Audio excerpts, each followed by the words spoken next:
Welcome back to another episode of the Lonely Liberal Podcast. I'm your host, Nick Zankin, and I'm so happy to have you on this lovely Sunday afternoon. How's it going? How you doing? Hopefully you don't have the case of the Sunday scaries, am I right? I know we all get it. I don't know if I like that phrase. It kind of seems too much like calling Wednesday hump day. I think we don't need that in our life. But regardless of the scaries or no scaries, we have a great show for you today. Maybe you'll be listening to it on your commute tomorrow. But we're going to be going through the news. So Rick is sick. He may have that freaking parasite thing. And so wish him well. Wish him and his stomach well. But I'll do a quick news roundup for y'all. And because I know you guys like to hear the news, you like to know what's going on. And I'm here for you. The show must go on, right? My stomach is still kicking. So we're going to talk about everything that happened. We're going to talk about how Troy Jackson, he won the Maine nomination. Zohran calling for the arrest of Netanyahu. The State Department accusing Cuba of subverting the U.S. through left-wing organizations. The Correspondents Dinner, that was an absolute flop. And so much more.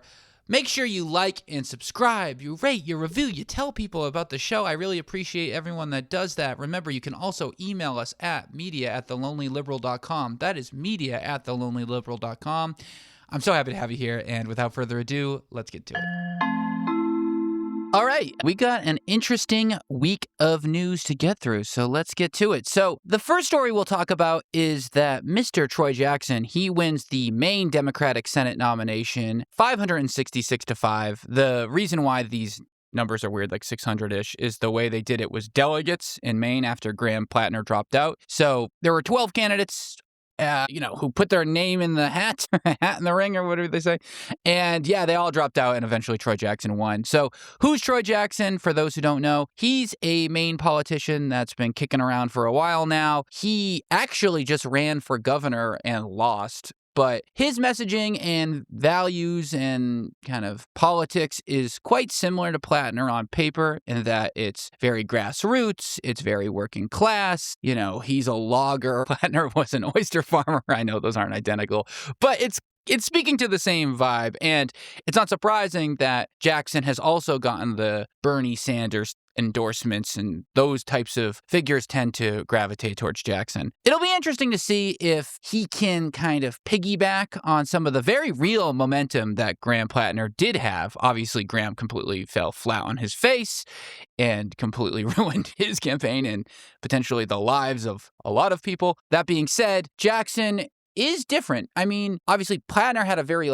angry serious tone. You have anyone who's seen his ads, they were like that Ron Swanson, Nick Offerman type style, where Jackson is definitely a little bit more folksy. He's a little bit, lighter hearted, I guess. He's a little bit more calm. But apparently, according to a few stories, he used to have an anger issue. So I don't know, but seems to have changed, I guess. I hope so. And it'll be interesting. I mean, a lot of people are saying Susan Collins effectively has won this race. Unbelievably so. I mean, she's so old and so bad. As a senator, she's terrible. So I hope that's not true.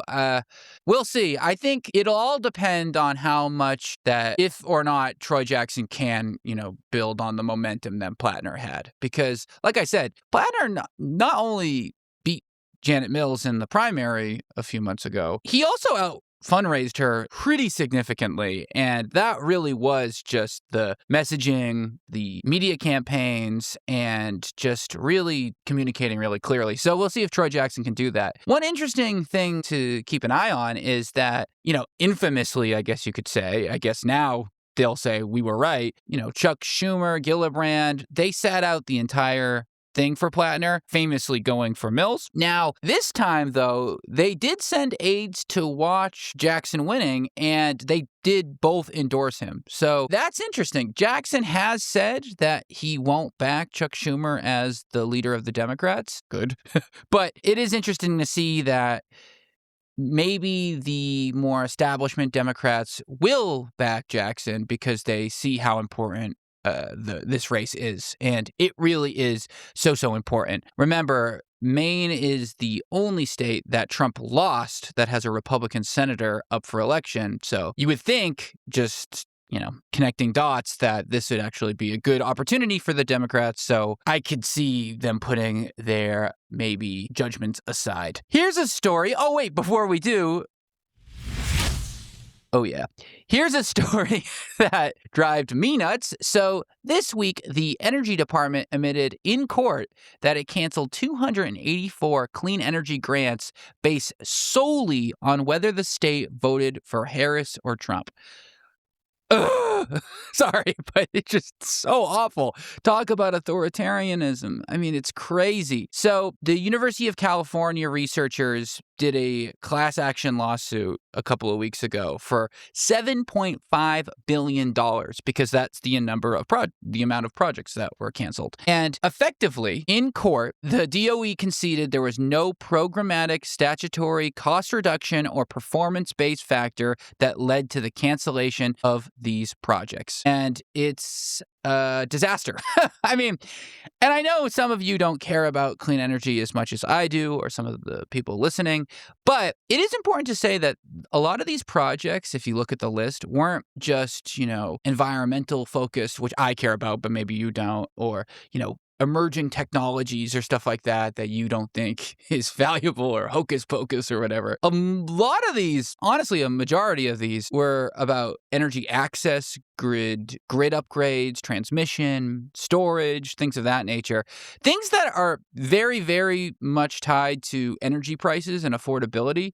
And as we have seen over the last year and a half, and as the Trump administration has declared, we are in an energy emergency. So canceling billions of dollars of projects that are strictly aimed to reduce energy prices during an energy crisis is so dumb and not surprising given how backwards and petty and illogical the Trump administration is, especially when it comes to energy. What is this? Is this an ad read? Is this an ad read in a Lonely Liberal podcast episode? You damn right it is. We're talking freaking board games here, folks. And we're talking board games made by some of my favorite humans. We're talking the Mill Rat Pack. Now, what is the hell is the Mill Rat Pack? It is a pack of 4 easy-to-learn board games curated for your next game night. These are on Kickstarter. They've already been fully funded, and they were also selected as Kickstarter's Project We Love. But you should go buy one because these games are awesome. I've played a few of them, and the pack includes these games like Party, Strategy, Luck Deduction. Everyone will like it. They're quick, they're fun, they have a good quality to them. They're not cheap, which sometimes, in these pack games, they're cheap. I hate when they're cheap. This is good. You should go do it. Go buy it. Go get it.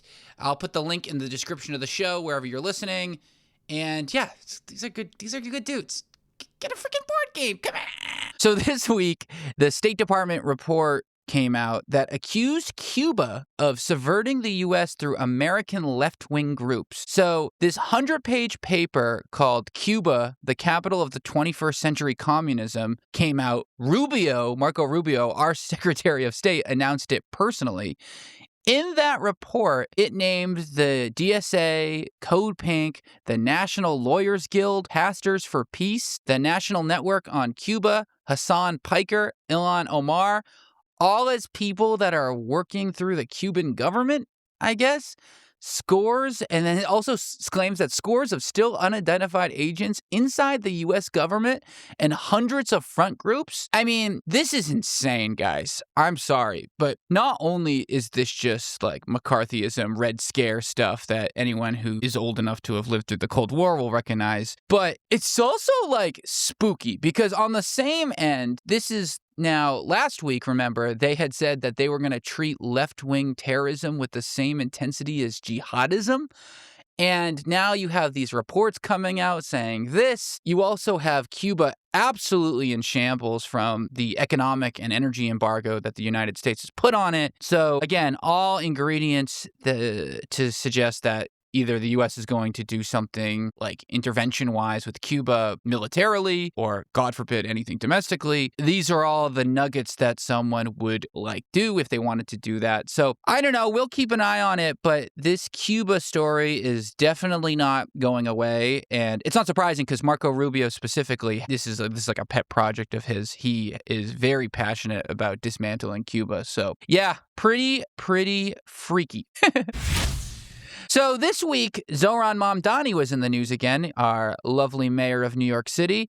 And he was in the news because he released a video, which he's now been doing now, these very presidential-style videos. Remember the one he did on the 4th of July. But this week, it was about Benjamin Netanyahu, the Prime Minister of Israel. So for those who don't know, the ICC, the International Court, has called on the arrest of Benjamin Netanyahu for war crimes. Zohran, alongside other progressives throughout the United States, have said that the people should comply with the International Court.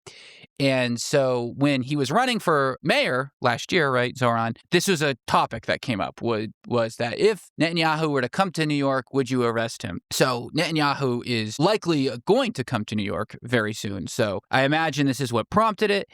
And so he puts out this video and said, effectively, we can't, we're a city, but the federal government can, and we encourage them to do so. This got a lot of backlash and a lot of praise. The liberals on the left loved it. Republicans and centrists hate it. Trump tweeted out he won't be arrested. Fetterman from Pennsylvania called Zohran a clown. Fetterman, you are a clown.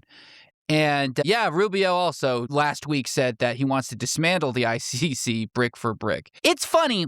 And this is a topic that I definitely want to get Rick's opinion on next week. But I find it interesting that a lot of people, specifically conservatives, are really against the ICC and the UN in general. This is very, very common amongst a lot of folks, frankly. It's kind of bipartisan, but I'd say still slightly more on the right. Just like a very disdain for, international law, international organizations, and just anything kind of related to the UN. And now there are a lot of legitimate criticisms of the United Nations and its associated bodies. And trust me, I could talk all day about that. That is an interesting topic. But one concept that I do think is interesting is that if the ICC was taken seriously and the United States really did fully support it alongside all the other United Nations members, it really would provide a great way for the U.S. to not be the world's police force. Right? Which seems to be very trendy on both sides of the aisle. Seems like in 2026, a lot of people don't want the U.S. intervening in international conflicts.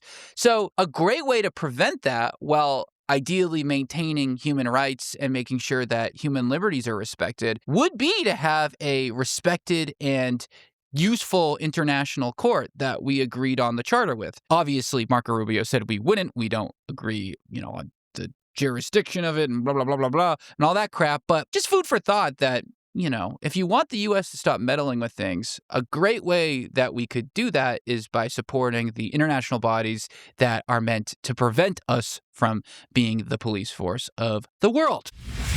So they rescheduled the Correspondents Dinner, and it happened this week. If y'all will remember, I think a month or two ago now, the original Correspondents Dinner, which is the dinner that they have with the media, the White House, and politicians where they all make fun of each other, got canceled because there was the shooter event last time at the hotel. And so they rescheduled it, and they had it this week. It was a disaster. It was so bad. I was originally going to play clips of Trump bombing, and it was just so bad. It wasn't even funny. It was just depressing. And it's also just a reminder of how much Trump has lost his fastball from 2016. Because whether you like Trump or not in 2016, I'm sure a lot of you didn't, you got to admit he was quick and witty and he could joke around a bit. Now, holy cow, he was so bad. He bombed big time. No one was laughing. It was mostly silence. And the clip that he closed with was him putting up a Trump 2028 hat on, which people looked weird. Yeah, it was funny. It was really bad. And again, continues to put to rest this idea that conservatives are just this funny people who, are just unburdened by political correctness so they can just be so funny. And yet their patron saint, Mr. DGAT, is just really, really unfunny. He's lost it. He is too old to do really anything, and it was a rough moment for anyone involved. And I can't believe we're likely going to have 2 more of these things. I'm sure they'll cancel next year. I actually think they'll cancel it next year. There's no way anyone advising this administration would say to do this again. It was a bad look. Go Google it. You can go Google the lowlights. It was something else. Measles was in the news this week as cases hit a 35-year high. So 2,318 cases confirmed by the CDC, more than all of 2025 with 5 months left. This is the highest since 1991. It's all about vaccines, right? I mean, obviously the measles vaccine came out like 70 years ago? I don't know, like a long time ago. And it had basically gone completely away. And now it's back because our head of HHS, Mr. Robert F. Kennedy, has unfortunately convinced a huge swath of Americans alongside other Maha influencers that vaccines are bad. And now people are getting measles and it's bad. So there are 35 outbreaks this year. Pennsylvania, the worst, but there are new outbreaks in Arizona, Delaware, Wyoming. And it's a public health failure and it was completely avoidable. But welcome to the United States. So a judge freezed the $110 billion Paramount Warner Brothers Discovery merger. This will be frozen until August 17th. So for those who don't remember, those 2 companies were going to merge. 12 Democratic attorney generals sued under the Clayton Act. This is what caused it to be frozen. It would be crazy because it's 2 studios, 2 streamers, 2 news orgs under David Ellison. Obviously, David Ellison, big fan of Trump. They're big friends. And it would be a nightmare if just only one organization owns all of our media. We are literally becoming privatized communism in this country. So weirdly enough this week, we're not going to talk a lot about Iran. I mean, we talked about it last week. It's back. The ceasefire was a joke. The MOU was a joke. And the war is back on. Weirdly enough this week, the Pentagon lowered its Iran war death toll from 18 to 14. The reason why they did this was because the 4 that died, the 14 to 18, the 4 that they removed, died after the ceasefire. So this is obviously why they did it, right? Because they're trying to pretend that these are 2 separate wars so they can get around the loopholes of declaring war through Congress, which is literally the law. So by doing this, they can try to say it's actually those 4 people who sadly died were actually part of a second war, not the original war. So this is a joke. This is just depressing. And this is sad. The House, again, passed a wars power resolution. But, of course, the Senate killed it because, of course they did, because this is all political theater. Hegseth has 6 articles of impeachment pending on him alone. He needs to go. He should have left like month 1 when he leaked the war plans to freaking the Atlantic in the Signal group chat. What an absolute mess. This war is a disaster. So the Trump tariffs that he put back on after the Supreme Court ruled that the original ones were illegal are set to expire. That being said, he's just going to do it again. So, it's just 10 to 12% on 60 countries.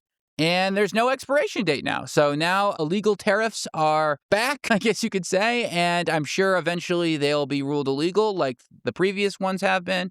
But until then, we'll all be paying 10 to 12% more on everything. All the people who are importing things will get refunded and we'll never get that money back. That sucks. So the House funds the government through December, but it hasn't passed the Senate yet.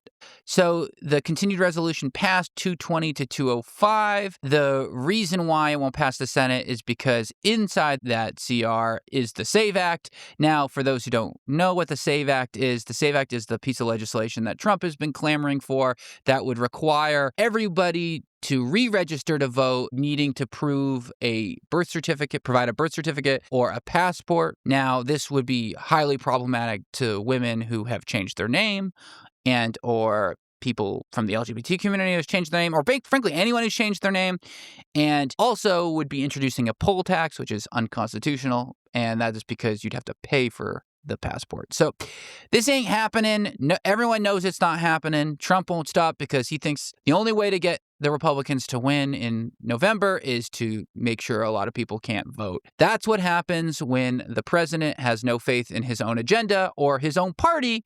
And that's funny when America's apparently so hot right now.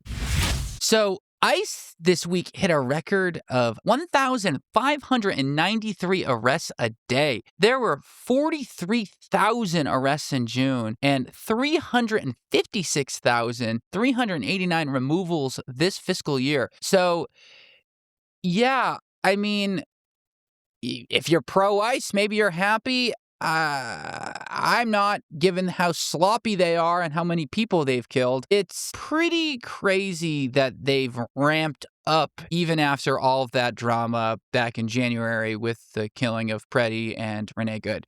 But yeah, more people have been killed. Obviously, people have died in detention centers. So yeah, ICE doesn't seem to be slowing down. So this week, House Democrats opened an investigation into whether Jeff Epstein acted as a foreign agent. So this was opened by Massey and Ro-Khanna. This piece of legislation was called the Epstein Files Transparency Act 2. It lets Congress, states, and survivors sue the Department of Justice for noncompliance. We'll see what happens. Obviously, Massey was effectively ousted as a congressman because of his cooperation regarding the Epstein files the first time around, and Trump did everything in his power to get him out, and it worked. So the timer is kind of ticking for Massey to really make the last of his kind of effects. Obviously, as soon as the other guy gets approved, it's over. So, yep. And lastly, Andy Biggs wins the Arizona GOP gubernatorial primary. This was another Trump guy, so another kind of big deal. This is also considered the most vulnerable Democratic incumbent governors because the current governor of Arizona is a Dem. People are worried about it. Arizona obviously is not one of those states that really goes hard either way, so it's definitely up for grabs. And once again, the power of the Trump endorsement holds. And look what happened. Yeah. Also this week, one last thing, and these last two stories kind of intertwine. Rahm Emanuel basically wrote this Wall Street Journal op-ed saying that Bernie bros and progressives are going to sink the Democratic Party, and these progressives are problems, the Democratic Socialists are problems. And also this week, you had the endorsement of Haley Stevens by Governor Whitmer of Michigan. Now, Whitmer is a very, very popular governor. I like her a lot. This is very disappointing, and I wanted to tie them together because they are kind of two sides of the same coin. And I just can't believe... I mean, I can believe that the Democratic establishment is pushing back on real change in its ranks. I can't believe it's pushing back given everything we've seen over the last 8 years, especially after the 2024 election. How anyone could think that nothing needs to change after what's happened is nuts. But more importantly, I wanted to just end on this thought I had while I was preparing for this episode of just how I'm so sick of progressive candidates being asked, how are you going to win Republican voters? Or how are you going to win conservative independent voters? Why aren't centrist Dems asked, how are you going to win your own base over? How are you going to win progressives over? How are you going to win liberals over? I think that it's weird that that standard is held both ways because I'm not so sure that many Republicans vote Democrat because a Democrat is centrist. And you know how I know that isn't true? Because Miss Kamala Harris lost. And that's our show, folks. Thank you so much for listening today. If you like the show, make sure you rate it, review it, you like, you comment. Let me know what you think about all this new stuff. I'd love to hear from you. You can email us at media@thelonelyliberal.com. That is media@thelonelyliberal.com. We will be back next week with more content for you. Hey, also, don't forget, go get a board game from the Rat Pack. Mill Rat games. They're awesome. And those games are really fun, so go check that out. But until next time, I'll talk to you later. Bye.